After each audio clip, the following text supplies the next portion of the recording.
Hello everyone, that's the lecture of science for class 9th. Today we will discuss about a new chapter, that is fundamental unit of life. The fundamental unit of life. Unit क्या होती है बच्चों? Unit is a single things means unit से आपको क्या पता चल रहा है? मीन्स एक सिंगल थिंग्स क्या होती है? यूनिट होती है, ठीक है। इट मीन्स जैसे आपको पता है कि जो मैटर है आपके सराउंडिंग में कुछ कोई भी चीज़ प्रेजेंट है उसको हम क्या बोलते हैं? मैटर बोलते हैं। और जो मैटर है वो किससे मिलके बनता है? स्मॉलेस्ट आइडेंटिकल यूनिट से मिलके बनता है, ठीक है। मीन छोटे छोटे सेम टाइप्स के यूनिट है उससे मिलके बनता है मैटर, समझा। अब जो इन स्मॉलेस्ट आइडेंटिकल यूनिट को हम क्या बोलते हैं? एटम बोलते हैं। इनको हम क्या बोलते हैं? एटम बोलते हैं, ठीक है। लाइक कोई चौक है या फिर ये पेन है, ये कॉपी है, कोई भी थिंग्स है वो किससे मिलके बनती है? एटम से मिलके बनती है, ठीक है। एटम क्या होता है? नॉन लिविंग, समझा। अब लाइक कोई अगर हमें कोई बिल्डिंग ब्लॉक है, ये हमने कोई मीन्स माइक्रोस्कोपिक पार्टिकल मान लिया, ठीक है। बिल्डिंग ब्लॉक है, इसमें क्या है? इसमें भी यूनिट क्या हो रही है? जो स्मॉलेस्ट यूनिट है वो मीन जो स्मॉलेस्ट आइडेंटिकल यूनिट क्या है यहाँ पे? ब्रिक है। क्या है यहाँ पे? स्मॉलेस्ट यूनिट ब्रिक है। मीन्स जब सेम टाइप्स की ब्रिक्स को बहुत मीन्स ऑल डायरेक्शन में हम अरेंज करते हैं तो हमें क्या मिलती है? वॉल मिलती है, एक दीवार मिलती है, ठीक है। अब अगर वॉल्स 4 वॉल्स को मिला के क्या बनता है? एक रूम बनता है ना।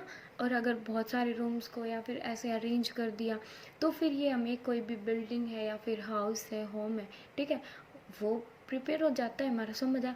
तो इस हाउस की या किसी इस बिल्डिंग ब्लॉक की जो स्मॉलेस्ट यूनिट है वो क्या है? ब्रिक है। लेकिन ब्रिक फर्दर किससे मिलके बनती है? एटम से, समझ आया। मीन्स इस बिल्डिंग ब्लॉक की भी जो छोटी यूनिट है वो क्या होती है? एटम होती है। एट मीन्स जो भी नॉन लिविंग थिंग्स है वो किससे मिलके बनती हैं? एटम से मिलके बनती हैं, समझ आया। अब देखो बच्चे, एटम तो क्या होता है? नॉन लिविंग होता है। तो लिविंग थिंग्स किससे मिलके बनते हैं? क्वेश्चन इज दैट लिविंग जो ऑर्गेनिज्म है वो किससे मिलके बनते हैं, ठीक है। लाइक जो ट्री है, ठीक है, या कोई भी ऑर्गेनिज्म है, एनिमल्स है या ह्यूमन बीइंग है, उनमें जो स्मॉलेस्ट यूनिट वो क्या होती है? जैसे कि ये क्या है? हमारा ट्री है, ठीक है। इसमें जो स्मॉलेस्ट यूनिट है जो एक दूसरे के वो क्या हो रही है? रिपीट हो रही है again and again, in all direction में रिपीट हो रही है, ठीक है। तो यहाँ पे जो स्मॉलेस्ट लिविंग यूनिट है, हम लिविंग बोलेंगे ना इसको, ठीक है। यहाँ पे जो लिविंग यूनिट है उसको हम बोलते हैं शेल, समझ आए। मीन शेल क्या होती है? बेसिक यूनिट होती है लिविंग ऑर्गेनिज्म की। किसकी? जो लिविंग ऑर्गेनिज्म है उनकी जो शेल मीन्स जो स्मॉलेस्ट यूनिट होती है वो क्या होती है? शेल होती है। मीन्स सेल क्या है? बेसिक यूनिट है, हमारा आधार है, इसके बिना तो हम जीवित ही नहीं रह सकते, समझ आए। सबसे स्मॉलेस्ट क्या होती है? शेल होती है, ठीक है। अब देखो बच्चे, स्मॉलेस्ट यूनिट जब ये जो इस जो शेल है जो क्या है? स्मॉलेस्ट यूनिट है हमारी बॉडी की, जब ये फंक्शन परफॉर्म करती है हमारी बॉडी में तब ही हम अच्छे से मीन्स कोई भी एक्टिविटी कर पाते हैं अपनी डेली लाइफ में, समझ आया। अगर किसी भी हमारी बॉडी क्या होती है? अब जो शेल है, आगे पर आप पढ़ोगे जो शेल है उसकी टाइप्स के बारे में। शेल होती है यूनिसेलुलर एंड मल्टी सेलुलर, ठीक है। हमारी बॉडी कैसी होती है? मल्टी सेलुलर, मीन्स बहुत टाइप्स की शेल से मिलके बनी होती है, समझा। जैसे लीवर में अलग शेल, किडनी में अलग शेल, और हार्ट में अलग शेल, समझ आए। तो यहाँ पे अलग अलग जो शेल्स हैं वो मिलके अलग अलग फंक्शन परफॉर्म करती है। उसी वजह से हम जो एक लिविंग ऑर्गेनिज्म है वो प्रॉपरली एक्टिविटी करता रहता है, समझ आए। अगर एक भी शेल नहीं, जैसे किडनी वाले या फिर किडनी क्या करती है? किडनी में जो शेल प्यूरिफिकेशन का काम करती है, या फिर हार्ट है, पंप करने का काम करता है, समझा। ब्लड है, सर्कुलेशन का काम करता है हमारी बॉडी में, जो भी हम खाते हैं, ठीक है, या फिर जो एयर है जो हम इनहेल करते हैं, उसको ट्रांसपोर्ट करने का काम कौन करता है? ब्लड करता है। ब्लड में भी क्या है? शेल है, समझा। मीन्स हमारी बॉडी किससे मिलके बनती है? शेल से। और जब शेल अच्छे से फंक्शन परफॉर्म करती है तब ही हम कोई भी मीन्स लिविंग ऑर्गेनिज्म है वो फंक्शन परफॉर्म कर पाता है, कोई भी एक्टिविटी कर पाता है, ठीक है। अगर हम इसको और ज़्यादा एलोब्रेट करके पढ़ें और ज़्यादा मीन्स ब्रीफली पढ़ें तो ये एक फंडामेंटल यूनिट ऑफ लाइफ तो होती है शेल, इसके साथ साथ it is structural and functional unit of life. Functional unit of life कैसे? स्ट्रक्चर मीन्स जो बड़ी बड़ी स्ट्रक्चर हैं उनकी भी स्मॉलेस्ट यूनिट क्या है? शेल है, ठीक है। तो ये क्या है? हमारी बॉडी की स्ट्रक्चर यूनिट भी है एंड फंक्शनल यूनिट भी है। कैसे? जब स्मॉल स्मॉल शेल मिलके कोई भी फंक्शन परफॉर्म करती है तब भी ये तो कोई भी लिविंग ऑर्गेनिज्म है एक्टिविटी कर पाता है, समझ आया। मीन्स जब स्मॉल शेल हैं बॉडी में, वो जब मिलके कोई भी फंक्शन परफॉर्म करते हैं तभी तो हम कोई भी लिविंग ऑर्गेनिज्म एक्टिविटी करेगा, समझ आया। तो कोई भी सब्सटेंस मीन्स जो शेल है वो फंडामेंटल यूनिट ऑफ लाइफ के साथ साथ क्या है? Structure and functional unit of life है, ठीक है। और इसमें जो अलग अलग शेल्स हैं वो क्या करती हैं? डिफरेंट फंक्शन परफॉर्म करती है एक लिविंग ऑर्गेनिज्म की बॉडी के अंदर, ओके। अब बात आती है बच्चे कि जो हमने शेल पढ़ा इसको डिस्कवर किसने किया, समझ आया। मीन शेल तो पढ़ ली भाई, शेल होती क्या है, इसका क्या फंक्शन होता है। अब जो शेल है उसकी डिस्कवरी किसने करी? मीन्स कब डिस्कवर हुआ कि हमारी बॉडी है वो शेल से मिलके बनती? इसकी डिस्कवरी हुई थी 1665 में, ठीक है। किसने की? रॉबर्ट क्रुक ने, ठीक है, सॉरी रॉबर्ट हुक ने। किसने की थी? रॉबर्ट हुक ने की थी, ठीक है। कैसे की? उसने एक कॉक शेल ली। क्या ली? Kock shell. उसने क्या ली? कॉक शेल ली, ठीक है। कॉक शेल मीन्स क्या होती है? जो प्लांट है, प्लांट के अंदर की जो बाक होती है, सॉरी प्लांट के बाहर की जो बाक होती है ना, उसका छिलका होता है जो, उसको लिया, ठीक है। फिर जो मैग्नीफाइंग ग्लास या जो माइक्रोस्कोप होते हैं, फिर बच्चे उन्होंने क्या किया? जो मैग्नीफाइंग गिलास है ना, मैग्नीफाइंग गिलास या फिर माइक्रोस्कोपिक जो माइक्रोस्कोप होता है, माइक्रोस्कोप होता है, उसकी हेल्प से जब इसकी बाग को, जब जो प्लांट है, प्लांट के बाग को जब उन्होंने मैग्नीफाइंग ग्लास पे रखा ना, ठीक है, उस ग्लास पे रखा तो उसको छोटे छोटे कंपार्टमेंट दिखे इस टाइप से। क्या दिखे? छोटे छोटे कंपार्टमेंट दिखे, ठीक है। इन स्मॉल कंपार्टमेंट को, जो स्मॉल कंपार्टमेंट थे, इसको जो लैटिन वर्ड में, लैटिन भाषा में हम इनको क्या बोलते हैं? Small house. क्या बोलते हैं? स्मॉल हाउस या स्मॉल रूम, ठीक है, ओके। और इसी का मीन्स, इसी को हम क्या बोलते हैं? इसी को हमने बोला शेल। क्या बोला? शेल। शेल का मतलब क्या होता है? छोटे छोटे कंपार्टमेंट, समझ आया। इसी को उन्होंने मीन्स जो शेल की जब स्टडी करी गई, किसने करी थी? मैं एक बार रिवाइज करवा देती हूँ। किसने करी थी? 1665 में रॉबर्ट हुक ने की थी। उसने कैसे किया? जो कॉक शेल होती है ना, प्लांट के जो बाहर वाली जो बार्क होती है, ठीक है, उसको लिया, पूरे को क्या बोला? कॉक शेल, ठीक है। उसने जब उसको मैग्नीफाइंग ग्लास के स्लिट पे रखा ना, तो उसको छोटे छोटे कंपार्टमेंट बनते हुए दिखाई दिए, ठीक है। उन जो कंपार्टमेंट का जो मीनिंग होता है, लैटिन वर्ड, लैटिन लैंग्वेज के अकॉर्डिंग क्या होता है? स्मॉल हाउस या स्मॉल रूम, ठीक है। इस स्मॉल हाउस को इसने क्या बोल दिया? एक जो स्मॉल हाउस है उसको उसने बोल दिया शेल, समझ आया। अब जो ये क्या होते हैं? ये यूनिसेल जो शेल होती हैं वो यूनिसेलुलर भी हो सकती हैं, वो मल्टी सेलुलर भी हो सकती हैं, ठीक है। यूनिसेलुलर कौन सी होंगी? जिसमें जो मीन्स एक ही शेल के बने हो, जो लिविंग ऑर्गेनिज्म, ये क्या होते हैं? The living organism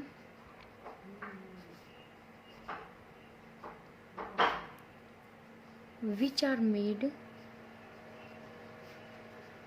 up of single cell, जो किससे मिलके बनते हैं बच्चे, जो सिंगल शेल से मिलके बनते हैं जी, ठीक है। For example amoeba, amoeba paramecium. जो अमीबा है वो होता है इस टाइप की स्ट्रक्चर होती है उसकी, ठीक है। ये न्यूक्लियस है, ये साइटोप्लाज्म है, समझ आया। जो अमीबा है उसमें एक ही शेल में डाइजेशन भी उसी शेल में होता है, एब्जॉर्प्शन भी उसी शेल में होता है, समझ आए, एक्सक्रिएशन भी उसी शेल में होता है। इस चैप्टर के जो लास्ट एंड में हम अमीबा के स्ट्रक्चर के बारे में डील करेंगे, ठीक है। कैसे ये मीन्स कैसे होता है, ये यूनिसेलुलर होता है, ये मैंने बता दिया, ठीक है। ये वाटर के अंदर प्रेजेंट होता है, ठीक है। और ये किसको खाता है, जो वाटर में जो वाटर बॉडीज प्रेजेंट होती है ना उनको, ये मीन्स इससे जो छोटे छोटे माइक्रोस्कोपिक बॉडीज प्रेजेंट होती है ना उनको खाता है ये। इसकी जो स्ट्रक्चर है हम आगे पढ़ेंगे, ठीक है, नेक्स्ट लेक्चर में, ओके। फिर होते हैं मल्टी सेलुलर, क्या होते हैं मल्टी सेलुलर। मल्टी सेलुलर क्या होते हैं, the living organism which are made up of many types of cell, many types of cell, जो बहुत टाइप्स के शेल से मिलके बनते हैं, ठीक है। For example fungi, plant, animals, और इन्हीं की कैटेगरी में कौन आ जाता है, ह्यूमन बीइंग, ठीक है, ह्यूमन बीइंग, समझ आया। अब देखो बच्चों, सेल की जो अंदर वाली जो स्ट्रक्चर है, ये शेल होती है सर्कल के टाइप्स की। शेल कैसे होती है, सर्कुलर फॉर्म में होती है, ठीक है। जो इसकी जो बाहर वाली जो लेयर होती है, अब जो शेल है, शेल की हम स्ट्रक्चर पढ़ रहे हैं कि उसकी शेप कैसी होती है, समझ आया। तो जो शेल है, सेल की जो आउटर पार्ट होते हैं ना, इसको जो आउटर लेयर होती है उसको हम बोलते हैं प्लाज्मा मेम्ब्रेन। क्या बोलते हैं, प्लाज्मा मेम्ब्रेन, प्लाज्मा मेम्ब्रेन, या फिर आप इसको सिंपली सेल मेम्ब्रेन भी बोल सकते हो।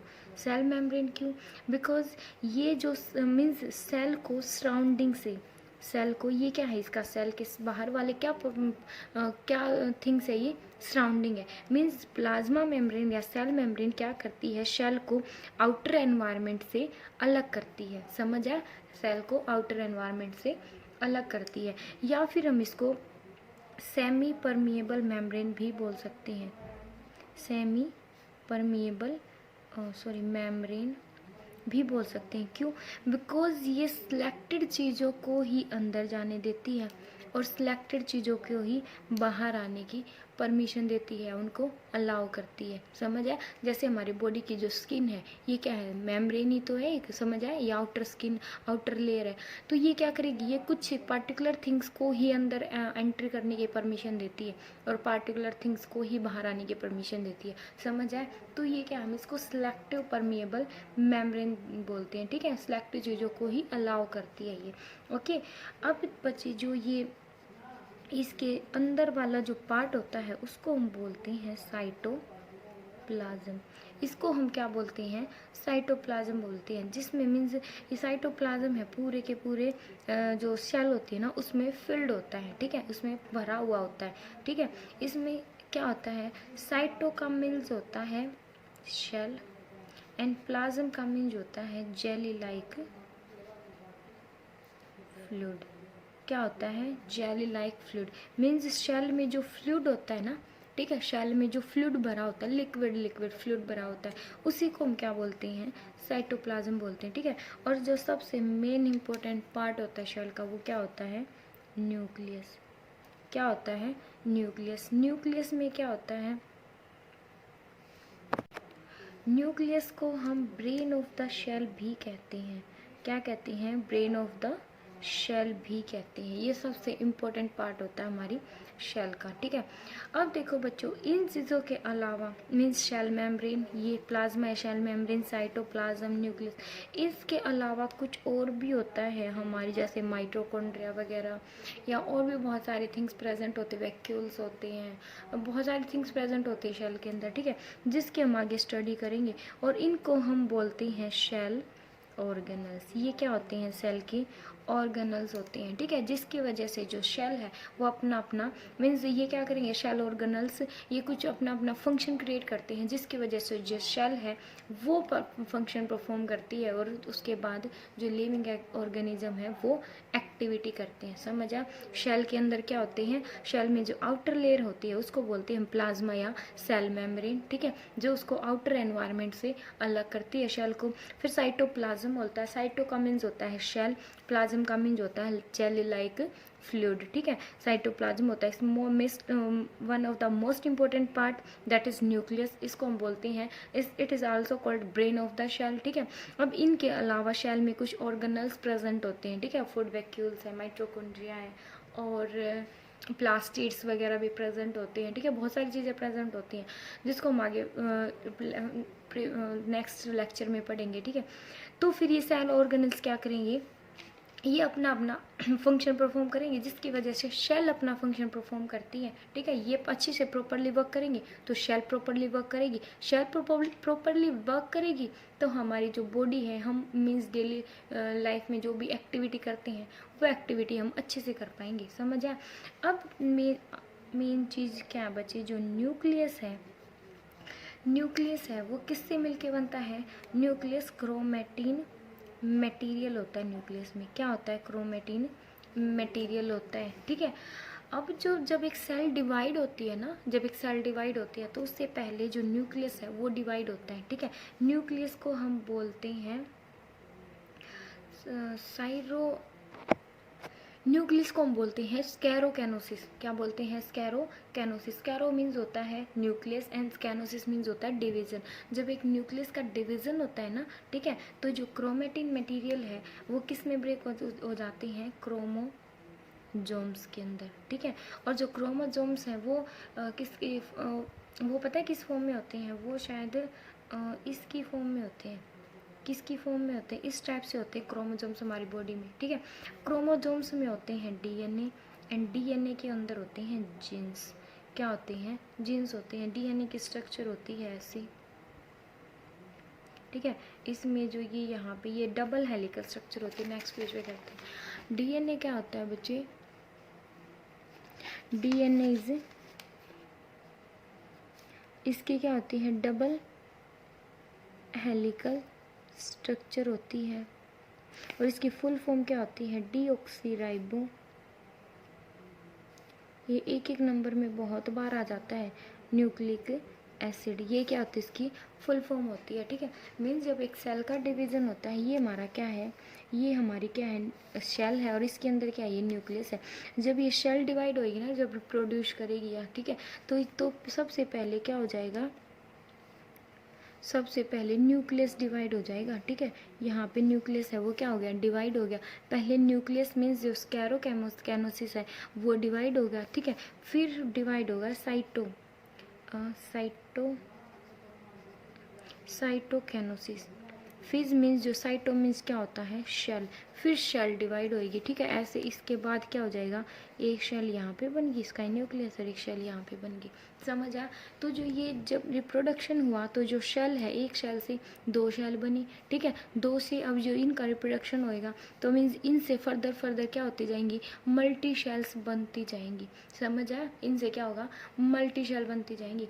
अब ये जो शेल है बच्चे, जो भी ये जीन्स होते हैं, शेल है, शेल के अंदर क्या होता है, जब ये न्यूक्लियस डिवाइड होता है, न्यूक्लियस के अंदर क्रोमेटिन मटेरियल होता है। क्रोमेटिन मटेरियल में हमने पढ़ा कि जो क्रोमोजोम्स होते हैं, क्रोमोजोम्स में डीएनए होता है, डीएनए के अंदर जीन्स होते हैं। अब जो जीन होते हैं बच्चे, वो रिस्पॉन्सिबल होते हैं जो इनहेरिटेंस क्या होता है, जो भी हमें चीज़ें विरासत में मिलती है ना, जैसे आपने सुना होगा कई बार ऐसे कहते हैं कि भाई ये जो बच्चा है ये बिल्कुल अपनी एज की जो शक्ल है वो उसके पापा से मिलती है, या इसके दादा से, या दादी से, या मीन्स उसकी मदर से, मीन्स किसी से भी मिलती है, या कोई भी उसके करैक्टर हैं, बच्चे के करैक्टर हैं, ठीक है। जैसे मीन्स बहुत ज़्यादा इंटेलिजेंट है कि वो अपने पापा पे गया है, अपनी मम्मा पे गया है। समझ आए? तो मीन्स कुछ करैक्टर जो भी बच्चे के अंदर आते हैं ना, वो किससे आते हैं, उस विरासत से आते हैं। मीन इनहेरिटेंस किसके थ्रू आते आते हैं वो जीन के थ्रू आते हैं, समझ आए। कुछ चीज़ें तो हमें विरासत में मिलती है, समझ आए, जैसे ये हाइट है, कलर है, समझ आए। तो ये क्या है, इनहेरिटेंस मीन्स ये चीज़ें हमें विरासत में मिलती है। और जो जीन है ये रिस्पॉन्सिबल होते हैं जो करेक्टर एक पेरेंट से जो ऑफस्प्रिंग में जो करेक्टर जाते हैं, पेरेंट से ऑफस्प्रिंग, ऑफस्प्रिंग का मतलब होता है बच्चा, ठीक है। पेरेंट से जो भी करेक्टर ऑफस्प्रिंग में जाते हैं ना, ऑफस्प्रिंग में जाते हैं, उसके लिए कौन रिस्पॉन्सिबल होता है, ये जीन रिस्पॉन्सिबल होते हैं, समझ आया। जीन की वजह से जैसे बच्चे का जो बालों का कलर है, कभी कभी बच्चे के जो हेयर का कलर है वो मैच करता है उसके फादर से, ठीक है। यहाँ पे डोमिनेंट और रिसेसिव फैक्टर होते हैं जो आप 10th में जाके पढ़ोगे, समझ आया। ये मीन्स सब कुछ बिल्कुल डिटेल में है वहाँ पे, ठीक है। तो यहाँ पे टेंशन लेने की जरूरत नहीं है कि कैसे मीन्स इन करेक्टर है वो ऑफस्प्रिंग में जाते हैं, समझ आया। ये कुछ क्रोमोजोम्स हमारी बॉडी में 46 क्रोमोजोम्स प्रेजेंट होती हैं। कितने क्रोमोजोम्स होते हैं, 46। 23 हमें मदर से मिलते हैं, 23 हमें फादर से मिलते हैं, ठीक है। उनमें से जो आउट ऑफ 46 जो 23 पेयर्स है, जो 22 पेयर्स हैं वो क्या होते हैं, सेम होते हैं, ठीक है। एंड जो 1 पेयर होता है ना, जो 23rd जो क्रोमोजोम्स होता है वो रिस्पॉन्सिबल होता है मीन जो बेबी है वो बॉय होगा या गर्ल होगा, समझ आया। मीन्स ये होता है न्यूक्लियस के अंदर, मीन्स न्यूक्लियस में ही होते हैं जो डीएनए है, जीन्स है, ये ही रिस्पॉन्सिबल होते हैं किसके लिए, जो बच्चे में जो भी कैरेक्टर माँ बाप से जाते हैं ना, ठीक है। मीन्स वो जैसे जो भी उसके ट्रेड्स हैं या जो कैरेक्टर है वो किसकी वजह से जाते हैं, जीन की वजह से जाते हैं, ओके।